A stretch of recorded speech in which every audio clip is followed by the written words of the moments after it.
Where did the need for the existence of our company come from? It all started when the CEO, Andrzej Jurkiewicz, noticed that, at least in Poland, there is a very sick situation where the energy companies create all the parameters for the customer.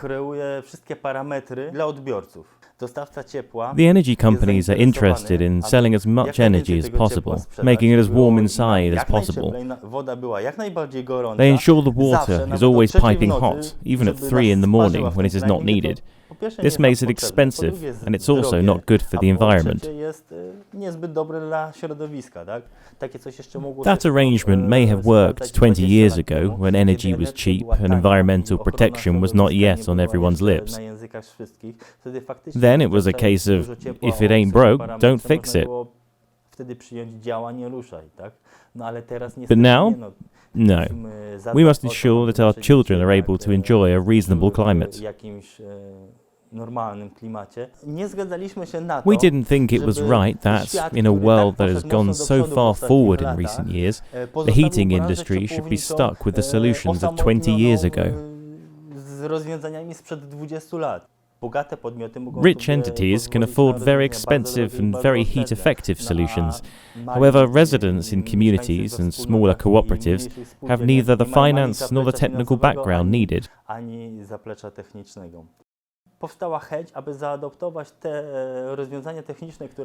We wanted to adopt the technical solutions that have emerged in recent years, the high-quality yet very cheap electronics which are widely used in other industries, and make them an integral part of the solution for heating. And our system, the SyNiS system, rose in response to this. It is a combination of devices, pumps, valves, actuators, temperature sensors, pressure transmitters, all installed in the building, connected via the internet to our server, which controls all the parameters in all of these devices on an ongoing basis. It collects data, visualizes it, and makes calculations. Everything that modern information technology gives us, and everything that was lacking in the heating industry. And the third element is us and our expertise. In order for this system to fulfill its role of optimizing consumption, it has to be adaptive. To some degree, this is achieved using various reports, which we look at and analyze. But we also try to introduce solutions from the field of artificial intelligence.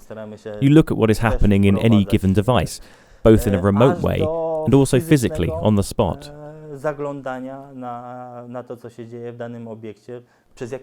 We start by observing a system for a while, for a week, a month, and after everything is clear to us, we know exactly where the energy is wasted, where adjustments and improvements can be made.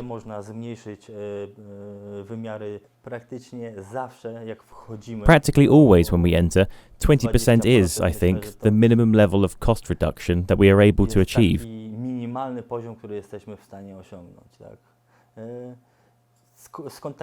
Where are such savings from? It was just so much energy wasted. It was either wasted or badly used.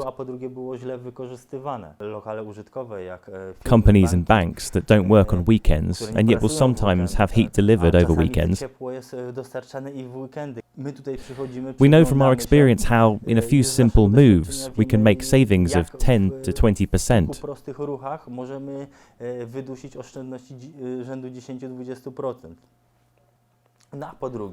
Or if our client is a community or a cooperative that has many similar buildings, we can give recommendations for future buildings, having already set up measurements for their existing ones.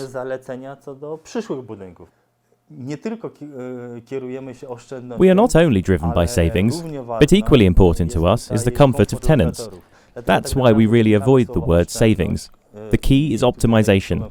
We try to optimize energy consumption, and optimization takes into account comfort as well as cost.